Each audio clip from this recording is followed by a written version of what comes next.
The push-button control panel is a key feature of our total electric trailers.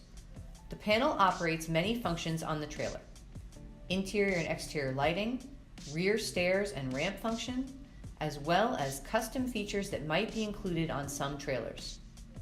The display panel provides information on battery voltage and solar charge status.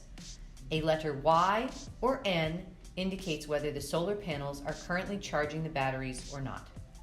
Lights are preset to a timer with an automatic shutoff.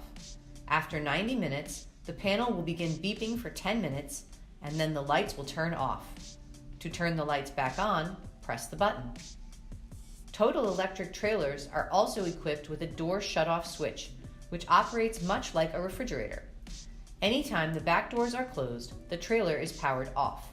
This means that the back doors must be open to operate the powered side or rear stairs. A low voltage disconnect has been integrated into the panel to maintain enough power to operate the ramp and stairs.